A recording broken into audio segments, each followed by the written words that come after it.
Je suis enchanté de présenter euh, mes travaux dans un autre cadre qu'un cadre académique.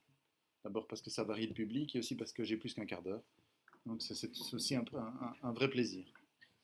Euh, alors, qu'est-ce qu'un criminologue peut faire à propos de la mobilité? C'est une bonne question à laquelle je ne répondrai pas maintenant, mais peut-être tout à la fin.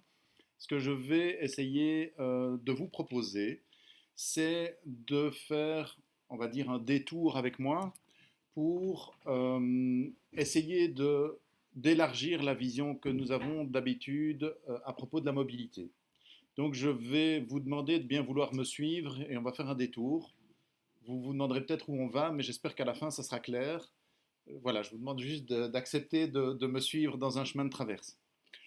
Alors, je suis ici pour vous parler de quelque chose qui a fait l'objet d'un ouvrage qui est paru au début de cette année aux éditions de la Sorbonne et que j'ai écrit avec Bertrand Monthulet, qui est sociologue des mobilités.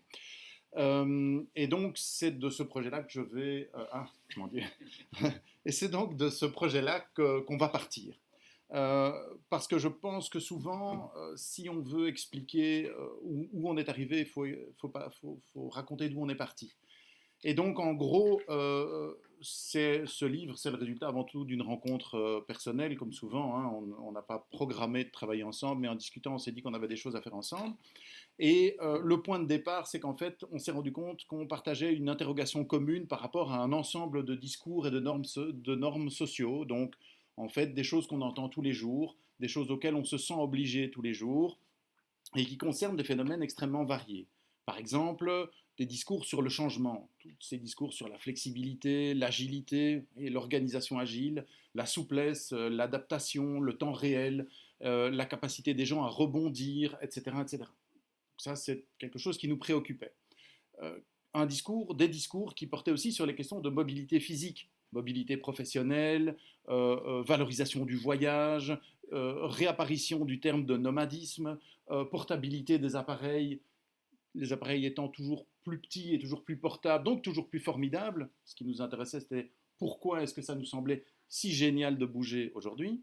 Des discours aussi qui valorisaient donc l'interculturalité, l'interdisciplinarité, l'internationalisation, l'interface, etc., ou les transdisciplinarités, transculturalité, etc. Les articulations, donc quelque part une société qui semble fascinée par les entre-deux, par les articulations plutôt que par les grandes masses, par les cas limites, ce genre de choses. Et aussi toute une série de discours sur les projets et la participation. Aujourd'hui, quand vous dites qu'on va faire quelque chose de participatif, tout le monde s'écrie que c'est formidable. Et donc, si vous voulez rendre quelque chose formidable, vous devez dire qu'il est participatif. Et donc, on a de la pédagogie participative, du management participatif. On fait participer les enfants dans la famille. On fait participer le malade à sa propre thérapie. Et même en prison, vous voyez, on arrive déjà à la criminologie, même en prison, on dit que finalement, il faut faire participer les prisonniers au fonctionnement de la prison. Notre question, elle était toute simple finalement, c'est pourquoi est-ce qu'aujourd'hui, ces discours-là nous semblent formidables, ou en tout cas semblent formidables à beaucoup de gens, peut-être pas à tout le monde. Alors l'hypothèse qu'on a faite, et c'est sans doute aussi parce qu'avec Bertrand on partait d'une sociologie de la mobilité, l'hypothèse c'est que la mobilité pouvait être un analyseur qui pouvait nous aider à éclairer ces discours et à mieux comprendre ce vers quoi ils pointaient. L'idée de base qu'on a essayé de poursuivre, c'est de se dire si on s'intéresse à la mobilité, on va essayer de ne pas s'intéresser à la mobilité comme une question purement de transport, par exemple, comment aller d'un point A à un point B, qui prend le bus à quelle heure et pour aller où, mais aussi en interrogeant l'ancrage de notre mobilité dans l'espace-temps. C'est-à-dire finalement, la mobilité, c'est une modalité du rapport à l'espace-temps, et donc il faut essayer de contextualiser cette question-là, et pas juste de se dire, tiens, la personne A monte dans le bus 53 à telle heure, à telle destination. Il y avait autre chose, nous semblait-il, à déterrer de ce côté-là, et pour ça, on a fait fond sur les travaux de Bertrand Monthulet. Euh, L'idée, évidemment, et ça c'est parce que quand même on est sociologue, l'idée c'était qu'il fallait partir de l'espace, du temps et de la mobilité, non pas pris comme des évidences, non pas pris comme des choses qui existent déjà, mais pris comme des constructions sociales. Je ne suis pas en train de dire que l'espace n'existe pas en tant que tel, c'est pas ça, on n'est pas là-dedans.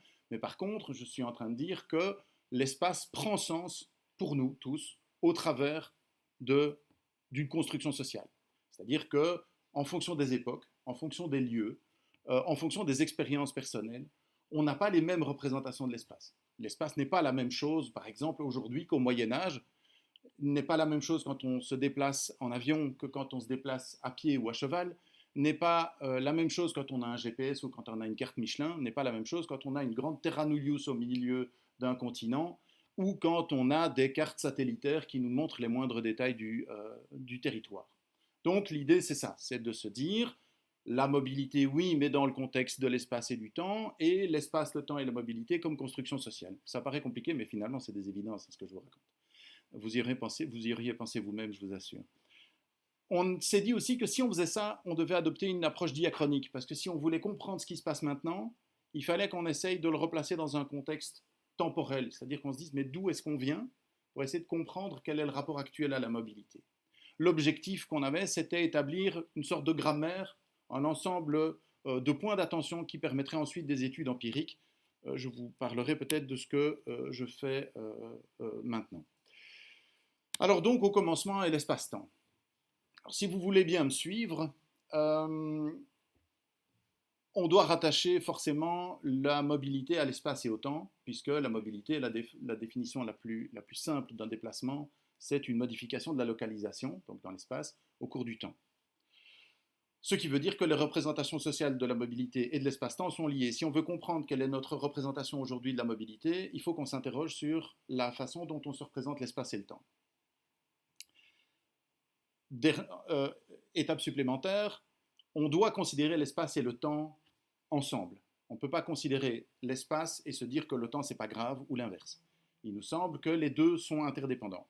Ça va s'éclairer, hein, ne vous inquiétez pas. On y arrive. Et donc, on va, avec Bertrand, travailler sur la base des morphologies spatio-temporelles qu'il a établies, c'est-à-dire, en fait, des représentations conjointes de l'espace et du temps qui vont vous sembler très évidentes dans 2 minutes. Dernier élément, et ça, je pense que c'est vraiment un point d'importance, la mobilité ne concerne pas que les espaces matériels. L'hypothèse dont on part, c'est que la mobilité sociale, par exemple, ou la mobilité professionnelle, pas entendue au sens de se déplacer pour aller au boulot, mais de changer de fonction, de changer d'employeur, etc.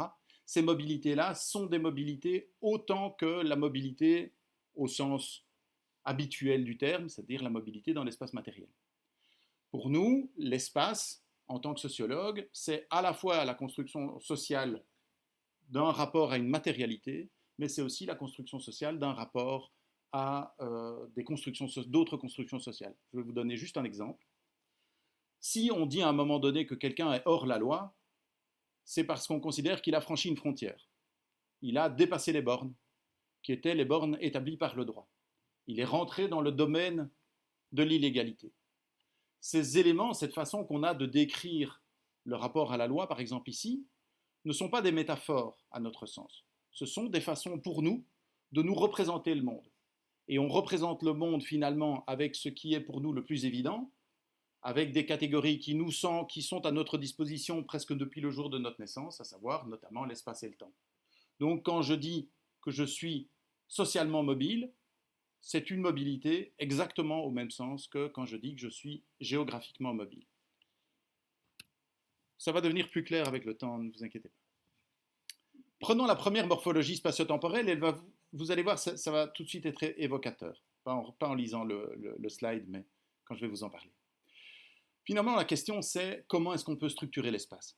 Comment est-ce qu'une société, à un moment donné, met de l'ordre dans l'espace? Parce que c'est bien d'être là au milieu de sa prairie, ou au milieu de sa ville, ou au milieu de nulle part. Comment est-ce qu'on met de l'ordre là-dedans? Eh bien, une façon que nos sociétés ont eu de structurer cet espace, c'est en traçant des frontières, tout simplement. La frontière nous semble évidente, mais la frontière n'est pas une évidence. La frontière, c'est une invention humaine. Pendant longtemps, il y avait des zones. Par exemple, une population nomade ne s'intéresse pas, ne structurera pas son rapport à l'espace au travers de la catégorie de frontières. Elle va avoir des parcours, par exemple. Mais le parcours n'implique aucunement une frontière. Si on veut songer, par exemple, au XIXe siècle et à l'établissement des États-nations, on aura une vision assez claire de ce que c'est un monde régi par la frontière. Finalement, quelle est l'entreprise des nations au XIXe siècle? C'est de tracer des frontières. de se faire la guerre, de faire des traités, de poser des bornes, de déterminer géographiquement sur le terrain l'endroit où on passe d'un État à l'autre, avec l'idée que cette frontière doit être la plus mince possible. Avec aussi l'idée que dans les territoires qu'on ne connaît pas, on va suivre des parallèles ou des longitudes et qu'on va se dire, tiens, voilà, là, il y aura une frontière. Donc c'est une entreprise de structuration de l'espace en traçant des limites. C'est quelque chose, en fait, qui est partagé non seulement au niveau matériel, structurons l'espace européen en délimitant finalement des frontières claires d'États-nations, mais aussi, évidemment, en délimitant les contours des sociétés humaines. Au XIXe siècle, la création des nations, c'est l'idée qu'à une frontière géographique, la plus naturelle possible, correspond une population humaine qui a ses caractéristiques propres. On parle à l'époque de la race belge, de la race française, de la race allemande.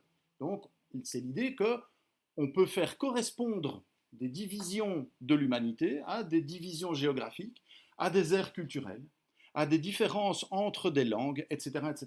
Par exemple, le XIXe siècle, c'est le siècle de la classification du monde vivant. Quel est le propre de l'homme est une des grandes questions du XIXe siècle, mais aussi quel est le propre de chaque espèce animale. Comment les répartir, comment les mettre dans des cases. C'est un imaginaire, c'est une façon de structurer notre rapport au monde qui se fonde pour l'essentiel sur la notion de frontière. La frontière, elle définit un périmètre à l'intérieur duquel tout sera uniforme et à l'extérieur duquel tout est différent. À l'intérieur de la frontière belge, c'est la Belgique. À l'extérieur, c'est tout ce qui n'est pas la Belgique. De la même manière qu'à l'intérieur de la frontière qui sépare les hommes des femmes, eh bien d'un côté, il y a tous les hommes, qui sont tous des hommes, uniformément, et de l'autre côté, toutes des femmes, qui sont toutes des femmes, uniformément. Ce n'est pas un monde continu, c'est un monde discret. Et puis ces mondes, on les subdivise. Mon territoire national, je vais le diviser en provinces, puis en communes, etc., etc., et donc, ainsi de suite.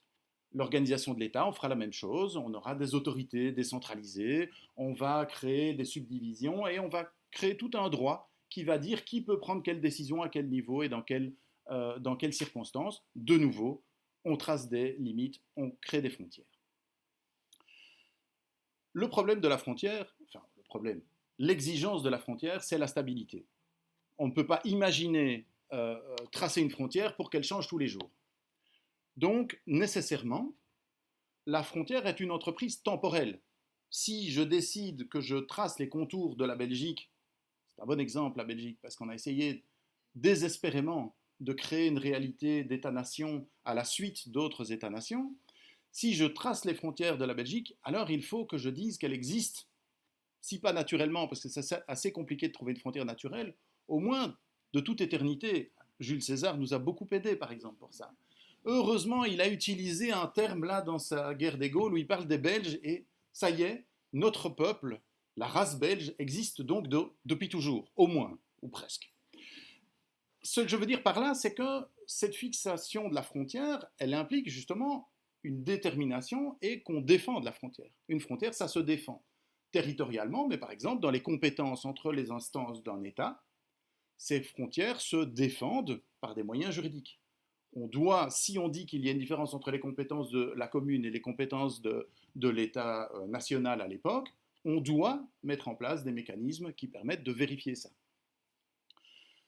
Donc, la frontière implique la stabilité, mais elle n'implique pas nécessairement la permanence. Tout le monde sait que les frontières, un jour, changent.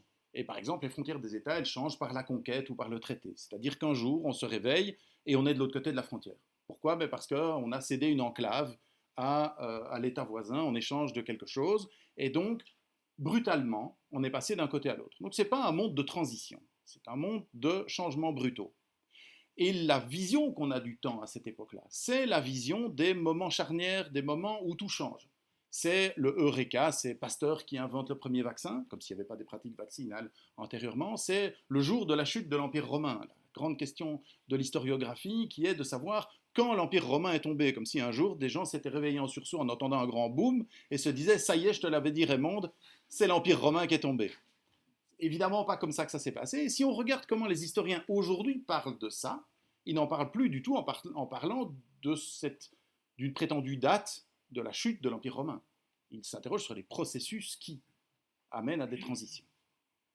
On est donc dans un système ici qui nous semble finalement très familier, à tous, mais qui est déjà un peu daté, et dans lequel l'espace dit le temps, c'est-à-dire c'est la structuration de l'espace au moyen de la frontière qui commande qu'on défende les frontières, qu'on empêche le changement en tout cas le plus longtemps possible, jusqu'à ce qu'il soit nécessaire absolument d'introduire un changement.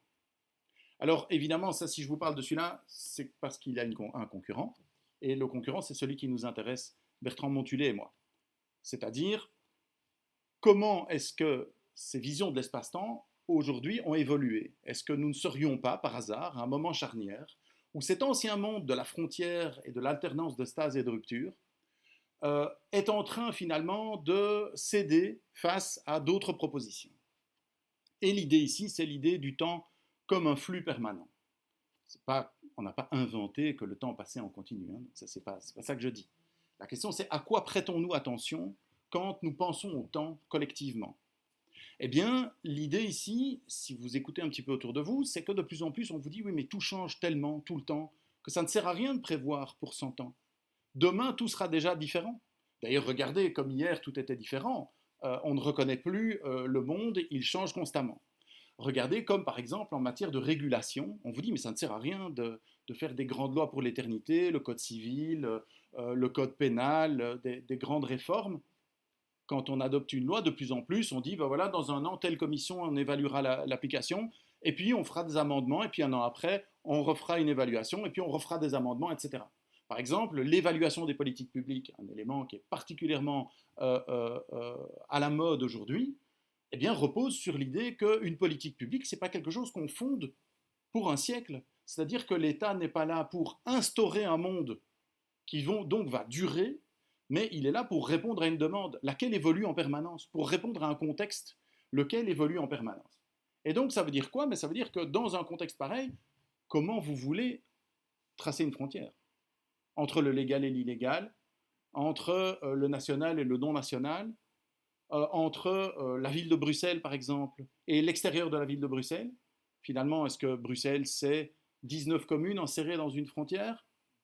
Ou est-ce qu'aujourd'hui, Bruxelles, c'est un phénomène urbain fait d'un empilement d'interland qui varie en permanence au cours du temps? Parce qu'en journée, ben, l'interland n'est pas le même qu'au soir, le week-end, etc. Et donc, cette conception-là du temps, elle nous mène finalement à voir le moment présent comme un instant, pas comme une durée, pas comme quelque chose qui fait partie d'une ère, mais comme simplement c'est une interface entre le passé et le futur. On y voit encore le passé, mais on y voit aussi déjà le futur. Est-ce que ça veut dire à ce moment-là qu'il faut renoncer à structurer l'espace? Ça serait embêtant. C'est-à-dire si on se disait, bon, ben, puisque tout change tout le temps, on ne peut plus se repérer nulle part, donc débrouillez-vous, hein, on ne va plus rien structurer, démerdez-vous. Évidemment, ça ne va pas fonctionner si on fait ça. Donc, quelle est la structuration de l'espace qui correspond à cette vision-là du temps? Ben, en fait, c'est une structuration de l'espace qu'on rencontre tous les jours aujourd'hui, c'est le réseau. Le réseau, qu'est-ce que c'est? Ce n'est pas des frontières, il n'y a pas de frontières dans un réseau. Le réseau, c'est finalement un ensemble de potentialités de connexion. Finalement, qu'est-ce qui compte? C'est de savoir si Paris est à l'intérieur des frontières belges ou de savoir si je peux y arriver en 1h28 en Thalys. C'est ça finalement la question. Quand je pars à Paris, finalement, je ne vais plus à l'étranger. Je vais au bout de la ligne de chemin de fer. Ce n'est pas la même chose.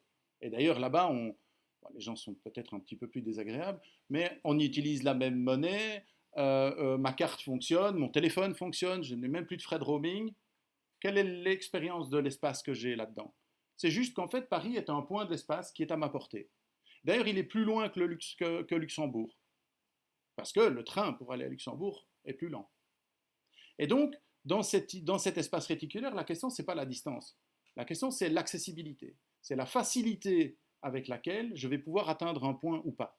Et donc, par exemple, je crois que la Grand Place en voiture est plus loin de Lannes que Paris en TGV. C'est ça l'espace finalement. Quand je pars de Lannes à 8h du matin, il me faut plus de temps pour arriver à la Grand Place de Bruxelles que quand je pars de la gare centrale de Bruxelles pour arriver à la gare du Nord à Paris. C'est une autre vision d'espace. C'est une vision d'espace dans laquelle finalement la structure ne passe plus par l'idée d'une frontière.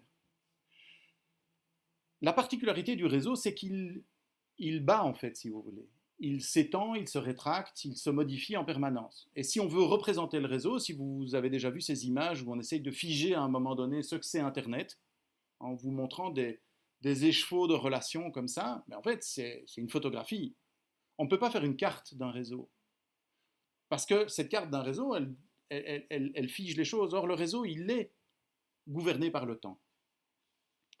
Alors, ça paraît très abstrait, mais finalement, je suis intimement convaincu que notre rapport à la mobilité, il change parce que nous sommes en train d'intégrer ces autres manières de concevoir l'espace et le temps. Alors, venons-en à ce qui était promis. On va parler de la mobilité. La question, c'est pas tellement de savoir, à mon sens, si on est plus mobile aujourd'hui qu'hier.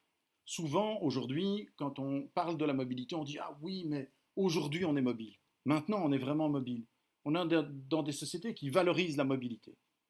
En fait, au XIXe siècle, la mobilité est extrêmement valorisée. Le chemin de fer, si le chemin de fer au XIXe siècle est cet élément symbolique énorme dans les sociétés, c'est parce qu'il va vite. C'est parce que tout d'un coup, on peut envisager de faire Paris-Marseille autrement qu'en plusieurs jours, sur de mauvaises routes.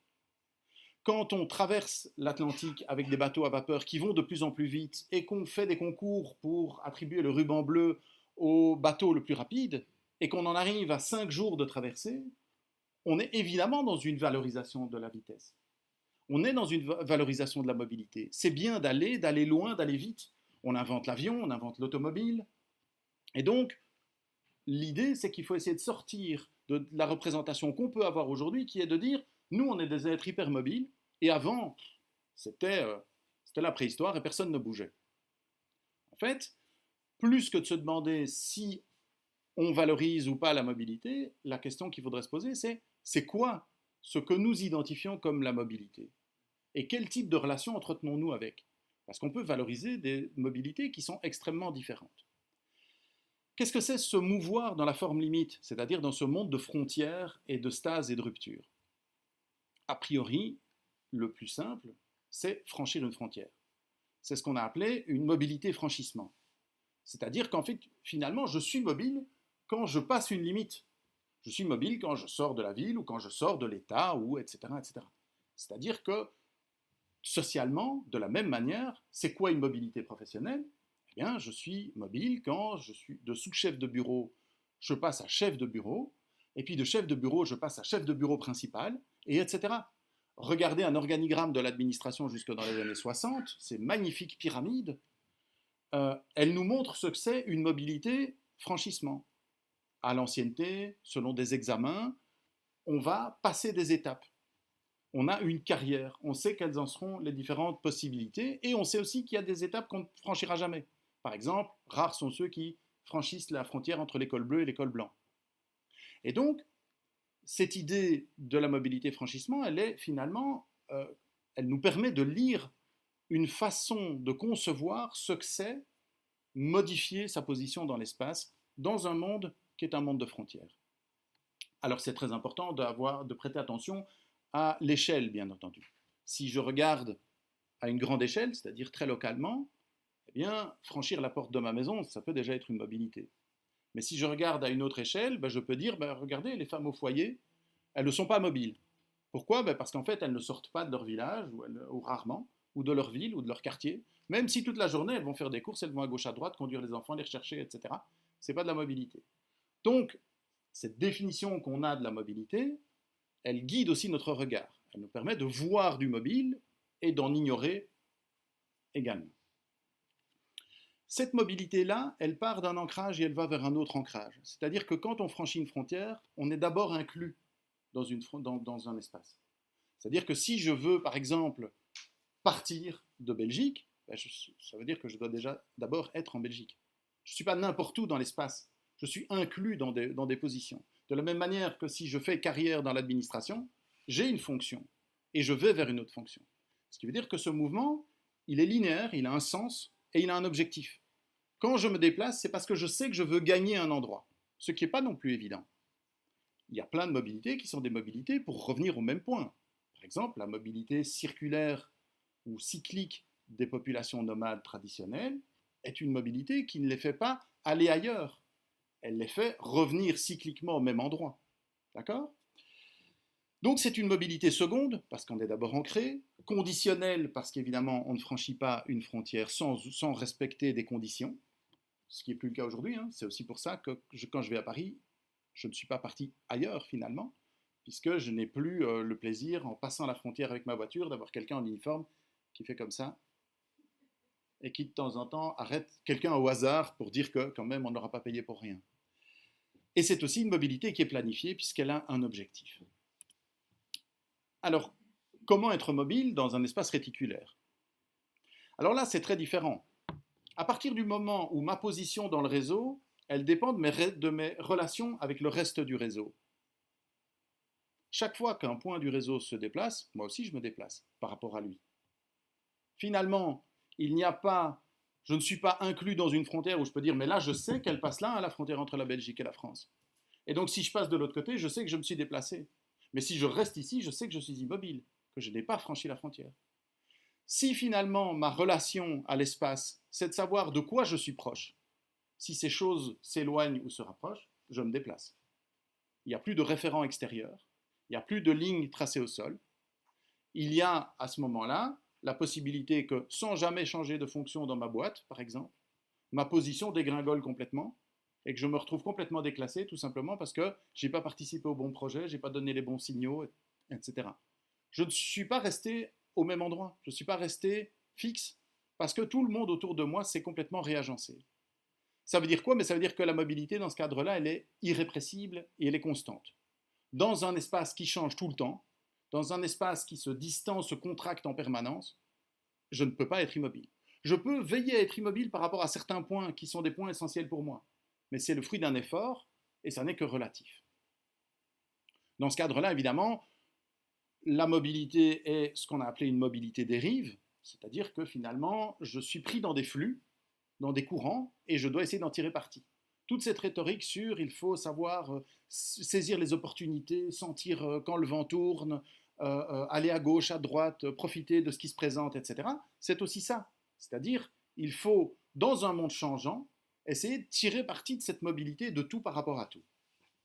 L'autre version, évidemment, de cette mobilité dérive, c'est la mobilité kinétique, c'est-à-dire cette façon dont on va se précipiter dans la mobilité, ajoutant alors notre propre mobilité à la mobilité des autres et démultipliant la mobilité. C'est donc une mobilité qui est première, parce qu'on n'est jamais fixe au départ, on n'appartient à nulle part, constante et erratique. Venons-en à quelque chose qui nous a beaucoup occupé, qui est, bon, c'est bien de dire, oh regardez, voilà comment on voit l'espace, voilà comment on voit le temps, oh et la mobilité, ah ben alors ça serait ça. La question, et qui est une question essentielle dans une société, c'est comment est-ce qu'on norme tout ça? C'est-à-dire que quand on décrit une réalité, quand une société se représente le monde d'une certaine manière, eh bien, elle va nécessairement, par rapport à ça, développer des normes. Elle va dire que si le monde est tel, alors ça c'est bien et ça c'est mal, ça c'est utile, ça c'est inutile, ça c'est efficace, ça ne l'est pas. Ce que je veux dire par là, c'est que on s'est intéressé à essayer de caractériser la façon dont, dans le cadre de la forme flux et de la mobilité dérive, émergeaient des normes sociales qui nous enjoignaient d'être toujours plus mobiles. Alors, ça prend la forme de ce qu'on a appelé l'idéal mobilitaire, c'est-à-dire un registre normatif dans lequel la mobilité est un bien en soi. Vous aurez compris que dans l'espace des frontières de la forme limite, dans cet espace-là, c'est bien de se déplacer. Mais c'est bien de se déplacer pour aller d'un point A à un point B. C'est-à-dire qu'on est dans une certaine vision de la mobilité. Or, celle-là, cette vision de la mobilité-là, elle ne valorise pas la mobilité pour elle-même. La mobilité, c'est un moyen pour aller quelque part. Or, quand aujourd'hui on entend, par exemple, ou qu'on lit sur ces magnifiques petits panneaux qui circulent sur Facebook que ce qui compte, ce n'est pas l'endroit où on va, c'est le chemin qui y mène, ce genre de choses qu'on croise régulièrement, quand on entend des valorisations de oui, il est hyperactif, il est toujours sur la brèche, on n'est pas en train de dire qu'il va quelque part. Hein. La question n'est pas d'aller quelque part, la question c'est d'aller. Point. Quand on demande à un chômeur de chercher du travail alors qu'il n'y en a pas, que tout le monde sait qu'il n'y en a pas, et que tout le monde sait que même s'il y en avait, ce n'est pas lui qu'on engagerait, parce qu'il y en a des plus jeunes, des moins chers, des mieux formés, etc. Quand on lui dit ça, on ne lui demande pas d'arriver quelque part, on lui demande de chercher du travail, pas d'en trouver. C'est tout à fait différent. On va y revenir. L'idée ici, c'est que dans un système où la mobilité est inévitable, non seulement l'immobilité est quasi inconcevable, mais en plus elle est une aberration. Si tout bouge, ça n'a aucun sens de rester sur place, ou d'essayer de rester sur place. Puisque de toute façon, on sera immobile. Donc on perd le contrôle de notre mobilité. Donc il faut être mobile. Ce n'est pas seulement qu'on est mobile, c'est qu'il faut l'être. Et on a décliné ici 4 impératifs: activité, activation, participation et adaptation, qu'on va passer en revue ensemble. Alors c'est quoi l'impératif d'activité? C'est l'impératif d'être toujours sur la brèche. C'est une injonction à l'activité qui concerne l'ensemble de notre vie. Donc c'est plus cet impératif de productivité, par exemple, de la société industrielle qui nous disait, bon, ben, de 9 à 5, tu as ton lot de pièces à faire, ou tu as une pile de formulaires roses sur lesquels tu dois mettre un cachet dans la 4e case si la commune de résidence a mis un cachet dans la 8e case, et à la fin de la journée, tes 100 bordereaux roses doivent être devenus 100 bordereaux roses tamponnés. C'est pas ça, en fait.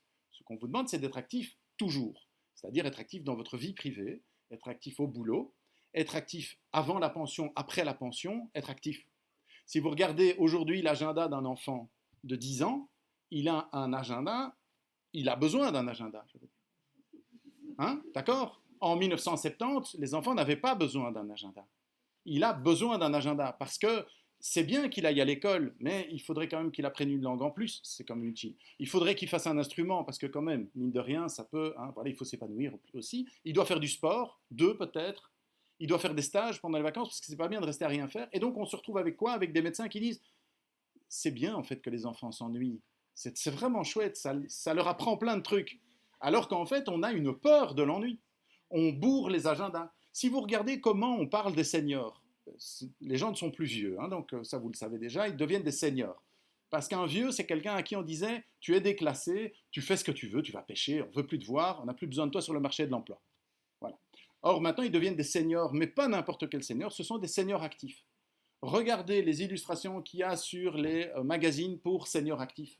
Ces gens aux dents blanches et aux cheveux grisonnants qui sont tellement heureux d'enfin pouvoir parcourir le monde, apprendre une nouvelle langue, retourner à l'université, etc., etc. Je vois ici des représentants. Ce que je veux dire là, et loin de moi l'idée de dire que c'est négatif, bien entendu, hein, mais la question c'est de savoir quelle est la vision qu'on nous donne de la vieillesse valorisée. C'est pas celle du vieux sage qui dit je vais me retirer dans un couvent pour faire le point sur ma vie et gagner l'au-delà. Non, il faut faire des projets jusqu'à la fin. C'est donc une injonction à une activité permanente et dans tous les domaines, constante, avec quelque chose qui finalement est devenu le mode de contrôle privilégié, qui est le monitoring. C'est-à-dire qu'il ne s'agit plus de contrôler une fois de temps en temps, mais c'est de suivre en permanence. Enregistrer des données le plus possible pour qu'après on puisse débriefer en cas de problème. Ça va de la surveillance électronique des libérés conditionnels à l'utilisation de ceux-ci avec des applications pour la santé qui, à la fin de la journée, vous disent combien de pas vous avez fait, combien d'étages vous avez monté, combien de calories vous avez brûlé, etc., qui vous permettent de faire des graphiques mensuels, etc. Mais c'est aussi la possibilité pour les entreprises ou pour l'État de savoir où vous étiez, à quelle heure, à qui vous avez téléphoné, ce que vous avez acheté, dans quel magasin, etc. C'est donc un système qui est un système de traçabilité aussi. Et donc, les outils de contrôle et de suivi sont des outils qui correspondent à ce qu'on vous demande, c'est-à-dire être en permanence actif. Qui est stigmatisé dans ce cadre-là? L'inactif. Pourquoi le chômeur est-il si moralement coupable? Pas parce qu'il n'a pas de travail. Il est coupable parce qu'on le soupçonne de ne rien faire. Alors que s'il rédige des CV à longueur de journée, alors c'est un bon chômeur, il fait bien son métier de chômeur. Je vous renvoie vers une petite feuille qui avait été publiée par le Pôle emploi en France sur la journée idéale d'un chômeur. C'est magnifique. On lui explique pourquoi il ne doit surtout pas s'arrêter sur sa journée, quoi. Pourquoi il doit en vouloir. Activité, c'est bien, mais attention, on pourrait être actif, mais de manière, j'allais dire passive, pas exactement, mais de manière obéissante. C'est-à-dire, on pourrait être actif de manière mécanique. J'attends les ordres, quand on me donne un ordre, je l'exécute. Alors, si vous regardez ce qu'on nous demande aujourd'hui, par exemple, dans les entreprises, ça n'est pas d'exécuter des ordres, c'est de prendre des initiatives, ce qui est quand même très différent. Et donc, on est dans une ère de responsabilisation. C'est-à-dire que si vous n'avez plus assez de bordereaux roses à tamponner, ben, vous devez trouver un truc à faire. C'est par exemple la différence entre la chaîne Fordiste, qui est une chaîne où tout est chronométré, où chacun a une tâche individuelle, et la chaîne Toyotiste et les versions ultérieures, dans lesquelles des équipes travaillent ensemble sur des parties de construction de la voiture, étant mutuellement responsables des retards qu'ils prennent les uns par rapport aux autres et s'aidant les uns les autres pour pallier d'éventuels problèmes de déroulement du processus de fabrication. On est donc passé d'un système où on vous disait il faut faire ce qu'on vous demande et surtout rien de plus, surtout ne faites rien de plus, à un système dans lequel on vous dit vous devez réinventer en permanence ce que vous faites. C'est une activation qu'on sent très bien par exemple chez les chômeurs. L'activation des chômeurs, c'est leur dire mais c'est quoi votre projet? Je rappelle qu'avant, l'ONEM était ce qu'on appelait un bureau de placement. C'est quoi un bureau de placement? C'est on prend quelqu'un et on le place. On lui dit toi, il en manque un là-bas, tu vas là-bas.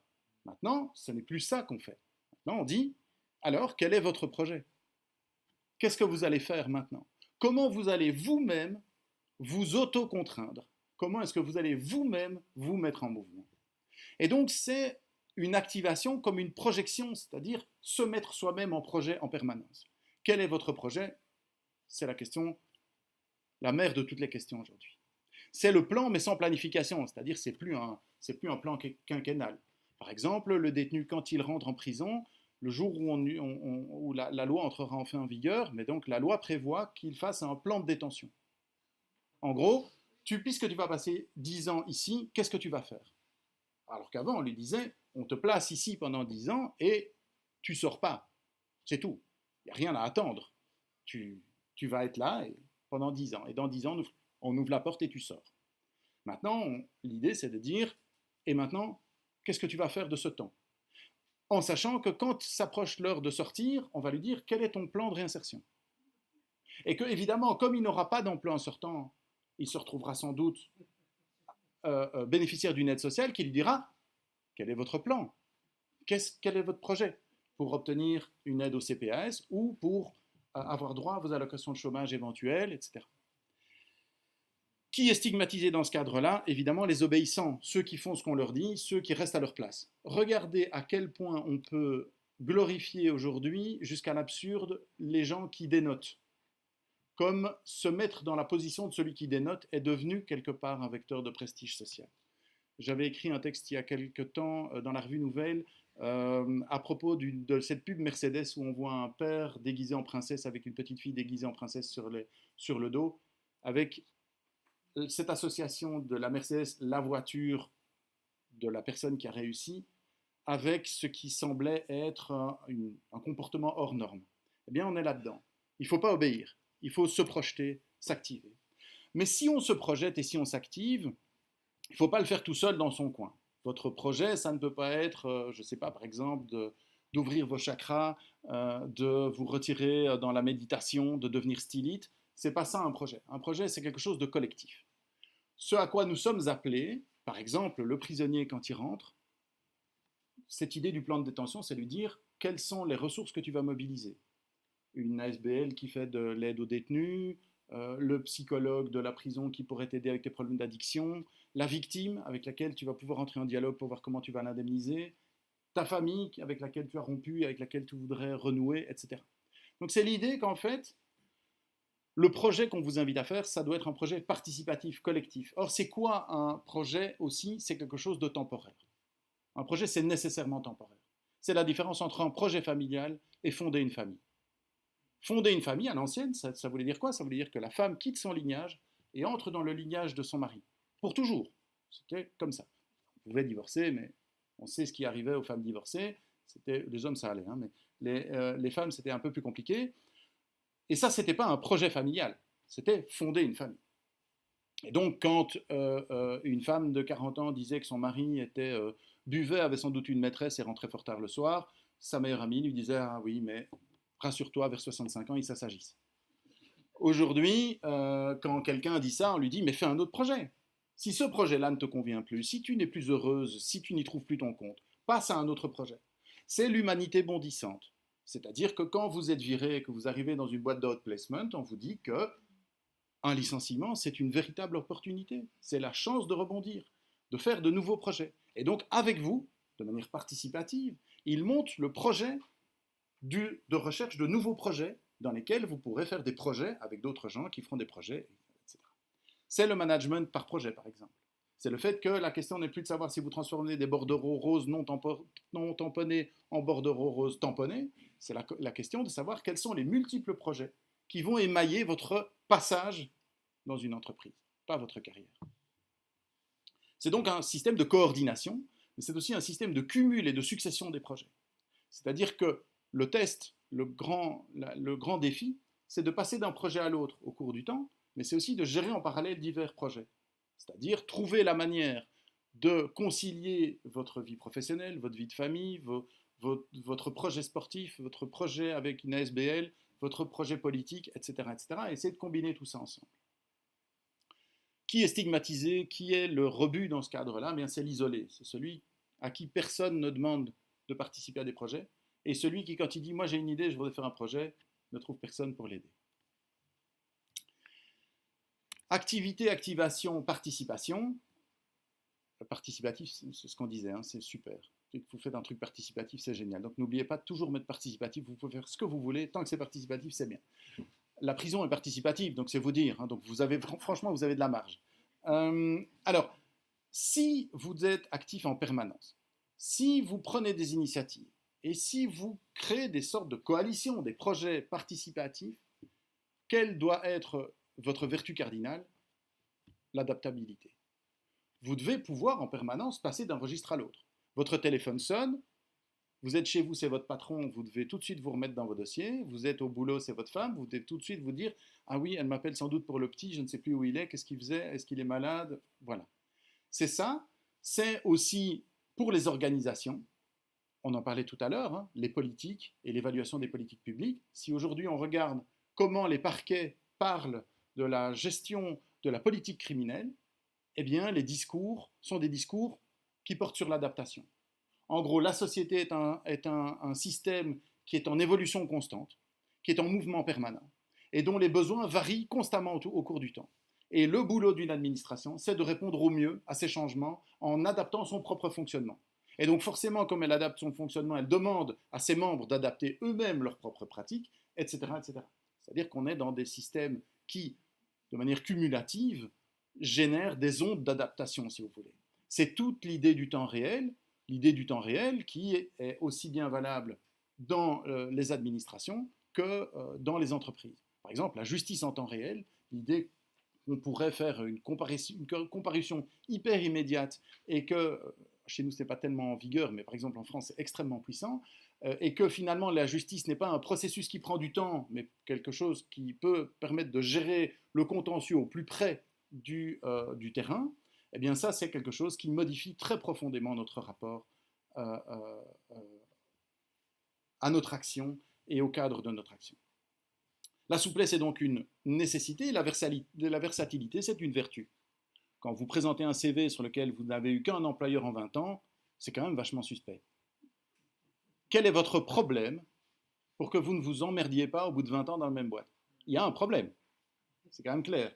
Si vous étiez quelqu'un d'ambitieux qui fait des projets, ça fait longtemps que vous auriez été voir ailleurs. Je ne sais pas moi, ouvrez un peu les portes. Alors qu'avant, si vous aviez un employeur tous les 5 ans, on disait, mais c'est quoi son problème? Il a une carrière, il rentre à tel niveau, il y a 12 niveaux au-dessus de lui. Enfin, pourquoi est-ce qu'il sort avant d'avoir fait les 12, quoi? C'était un peu ça l'idée, si vous voulez. Et donc, on est dans l'idée d'adopter une posture, celle qui convient au moment, plutôt que celle d'occuper un statut. Alors, est-ce que ça veut dire que nous vivons dans un monde mobilitaire? Parce que tout ça semble très univoque, etc. Absolument pas. D'abord, ici, on a parlé de quoi? On a parlé des représentations sociales. C'est-à-dire, on a parlé de quoi? De la façon dont on voit, on construit collectivement l'espace, le temps, la mobilité, la façon dont on norme les choses, on dit il faut faire ceci, il faut faire cela. Mais si les gens faisaient ce qu'on leur dit, ça se saurait quand même. C'est-à-dire que ce n'est pas parce qu'une société norme les choses en disant il faut bouger sans arrêt, il faut prendre des initiatives, il faut être participatif, il faut être adaptatif. Ce n'est pas pour ça que ça advient. C'est-à-dire que non seulement l'idéal mobilitaire n'est pas sans concurrence. Le monde de la frontière, le monde de la fixité, des temps longs, etc., n'est pas mort du tout. Prenons un exemple. On a parlé tout à l'heure de projet familial. Cette idée du projet familial, c'est l'idée qu'on peut modifier son ancrage affectif, on va dire, et relationnel avec les gens qu'on considère comme faisant partie de notre famille. Eh bien, on a vu quand même ressurgir ces 10-15 dernières années des discours extrêmement conservateurs sur les questions familiales, très très fortement en France, mais la France, par exemple, à l'occasion de la question du mariage pour tous, mais aussi après, à l'occasion de, on a trouvé un livre scolaire dans lequel un garçon était habillé en rose, ou si on disait aux garçons qu'ils ont le droit de jouer avec des poupées, eh bien, on a vu ressurgir des défenses de, par exemple, la différence ontologique et insurmontable entre hommes et femmes. Revenir à l'avant-plan des discours sur le chacun à sa place, il faut stabiliser les choses, un papa, une maman, etc. etc. C'est-à-dire que face à finalement un discours qui nous dit il faut réinventer des projets en permanence, il faut faire du sur-mesure, et en fait finalement vous faites ce que vous voulez avec les gens à qui ça convient, on voit aussi des résistances s'instaurer. Par exemple, on parlait de la facilité avec laquelle on se rend à Paris, la facilité avec laquelle on franchit les frontières. Il ne faut pas oublier non plus que c'est notre expérience à nous, privilégiés, qui avons le bon passeport, qui avons la bonne carte d'identité, qui avons la bonne tête, tout ce qu'il faut. Mais alors même que les frontières des États-nations européens devenaient floues et où nous éprouvions l'espace européen de plus en plus comme une continuité, se sont développés ou redéveloppés des discours autour d'une Europe forteresse, de la réinstauration de frontières, de barrières, et on n'a jamais reconstruit autant de murs que maintenant. Quand le mur est tombé à Berlin, tout le monde s'est dit c'était le dernier mur, c'est fini. Il reste la grande muraille de Chine, mais elle, on ne va pas quand même pas la démolir. Mais maintenant, c'est terminé tout ça. C'est le passé, les murs.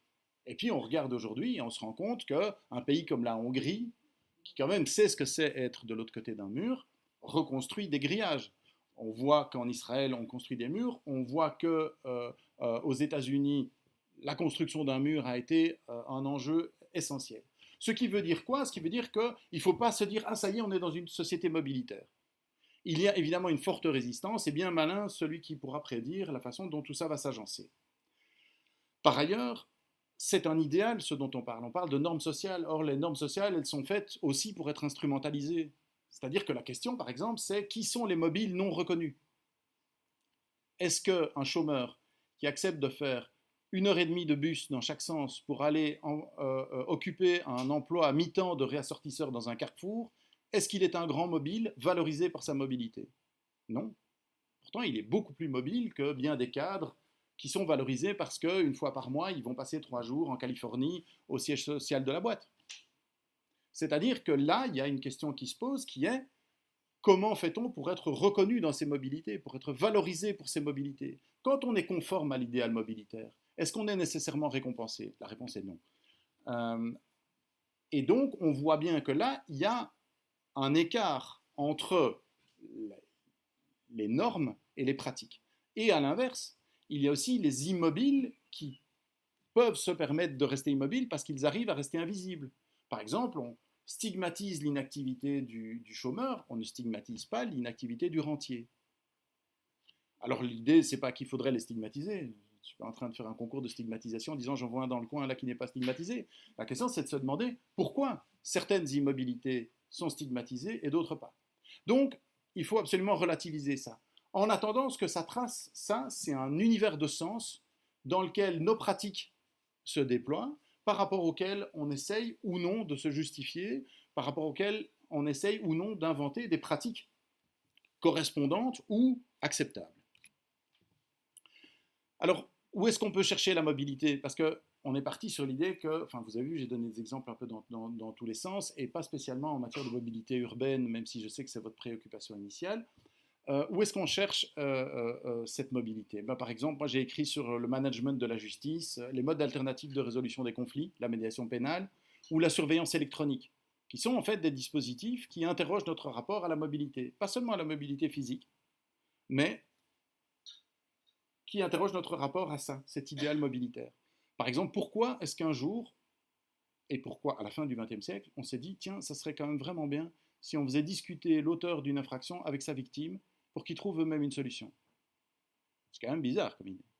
Surtout dans un contexte qui est un contexte de justice pénale étatique, c'est-à-dire qui est fondé sur l'idée qu'on prend le litige aux parties et on le résout à leur place, parce que si elles sont en litige, c'est parce qu'elles ne sont pas capables de le régler.